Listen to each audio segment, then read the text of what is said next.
नमस्कार दोस्तों, मैं लोचन यादव आपके अपने YouTube चैनल लोचन यादव ऑफिशियल पे आपका स्वागत करता हूं। आज हम बात करेंगे कि लोन की ईएमआई ना भरने पे क्या क्रिमिनल केस होगा, एफआईआर होंगी कि नहीं होगी, क्या हमारे ऊपर कोई केस हो जाएगा, इसके बारे में हम बात करेंगे। क्या लोन की ईएमआई का डिफ़ॉल्ट होना ये क्रिमिनल केस में आता है कि नहीं आता, इसके बारे में हम आपको विस्तार से बताएंगे।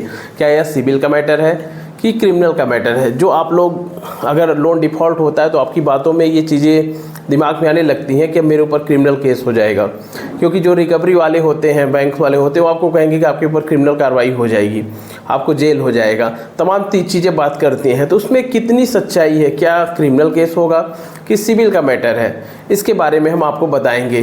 देखिए, जब भी आप लोन लेते हैं, मैं बार बार आपको कहता हूँ, अगर आपके पास पैसे हैं तो इनके पैसे आप दे दीजिए। लोन की ईएमआई का डिफ़ॉल्ट होना यह क्राइम की श्रेणी में नहीं आता है, लेकिन स्थितियां इसकी भी अलग हैं। कुछ स्थितियों में क्रिमिनल केसेज होते हैं, उसको भी हम आपको आज बताएंगे। देखिए, जब भी आप लोन लीजिए और आपके पास पैसे हैं तो इनके पैसे आप ज़रूर दीजिए, क्योंकि लोन की ईएमआई का डिफ़ॉल्ट होना यह क्राइम की श्रेणी में नहीं है, लेकिन पैसे हो करके आप इनके पैसे नहीं दे रहे हैं तो यह गलत है। जैसे आपने कोई भी ऑनलाइन ऐप से लोन लिया, उसमें लोन लेने के लिए जो जल्दी होती है उसमें आप लोग कुछ भी पढ़ते नहीं है, कौन सा क्लास है, क्या है, सब कुछ टिक मारे और सबमिट कर दिए। ऑफलाइन लोन ले रहे हैं, उसमें भी इतने ज़्यादा टर्म्स एंड कंडीशंस होती हैं जिसको कोई पढ़ता नहीं है और उसको अप्लाई करके आप लोग लोन ले लेते हैं। लेकिन कभी कभी जो आपका लोन एग्रीमेंट बना है उसमें सब कुछ मेंशन होता है कि कौन से क्लास आप में लगेंगे, किस क्लास के तहत आपके केस को हैंडल किया जाता है, अगर आप डिफ़ॉल्ट होंगे तो आपके ऊपर क्या किया जाएगा, ये सब कुछ उसमें लोन एग्रीमेंट में होता है। देखिए, अगर आपने लोन लिया है और लोन लेते समय आपके सारे डॉक्यूमेंट सही हैं, कोई चीटिंग नहीं किए हैं, कोई फर्जी डॉक्यूमेंट नहीं लगाए हैं, कोई आपने डॉक्यूमेंट के साथ छेड़खानी नहीं की है, यानी जो आपका रिकॉर्ड है, आपने सैलरी स्लिप या तो गलत लगा दिया तो आधार में कुछ आपने करेक्शन करा लिए जो कि इनलीगल है, उस स्थिति में क्या कहते हैं क्रिमिनल, उस स्थिति में आपको फ्रॉड और चीटिंग के केसेस चलते हैं। और लोन की ईएमआई का डिफ़ॉल्ट होना या सिविल केस होता है, इसमें एक क्लाज होता है। जब आप लोन एग्रीमेंट में लिखा रहता है क्लाज आर्बिट्रेशन की प्रक्रिया जो होती है, जिसमें आप आर्बिट्रेटर जो होते हैं, बैंक अपने लोन की ईएमआई की वसूली के लिए आर्बिट्रेटर की प्रक्रिया कराता है, जिसमें बहुत ही कम समय में बैंक एनबीएफसी कंपनी अपने लोन की रिकवरी के लिए आर्बिट्रेटर को नियुक्त करते हैं और उसमें आपको ब्याज पेनाल्टी, जो आपका जुर्माना भी लगता है, और कभी कभी आर्बिट्रेटर जो डिसीजन लेते हैं उसी के हिसाब से आपका कार्रवाई की जाती है। इसमें भी ज़्यादा आपको परेशान होने की ज़रूरत नहीं, इसमें जो भी आपके बॉन्ड पेपर में लिखा होगा उसी के अनुसार इस पर कार्य किए जाते हैं। दूसरा जो होता है सिविल सूट का, कभी कभी कंपनियां सिविल सूट भी फाइल करती हैं आपके खिलाफ, अगर आप लोन ईएमआई नहीं दे रहे तो यह क्राइम की श्रेणी में नहीं आता है। लेकिन अगर आर्बिट्रेटर ने कोई भी डिसीजन लिया तो उसमें ब्याज पेनाल्टी जो भी लगाएगा उसको दे करके आप केस को क्लोज करा सकते हैं। और दूसरी जो बात होती है, अगर आपने लीगल कार्रवाई, क्रिमिनल केसेस कब होंगे, आप लोग लोन लेते समय ईसीएस लगा दिया, चेक दे दिया, आपका ईसीएस बाउंस हो गया, चेक बाउंस हो जा रहा है, आप कोई गलत डॉक्यूमेंट लगा दिए हैं, या फिर कोई आधार के साथ छेड़खानी कर दिए, या फिर सैलरी स्लिप गलत कर दिए, या फिर कोई भी चीज़ ऐसा लिए जो कि इनलीगल है, बैंक एनबीएफसी कंपनी अगर उसको प्रूफ कर देती है तो उस स्थिति में फ्रॉड का केस और चीटिंग का केस आपके ऊपर चल सकता है।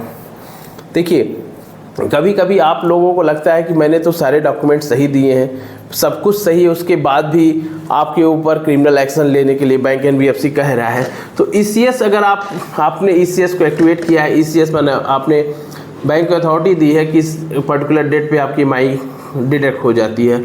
अगर आपका ईसीएस बाउंस हो जा रहा है, अगर ईसीएस बाउंस हो जा रहा है तो सेक्शन 25 पेमेंट एंड सेटलमेंट का केस चल सकता है। इसमें भी आपको घबराने की ज़रूरत नहीं है, इसमें सेम डे बेल होता है।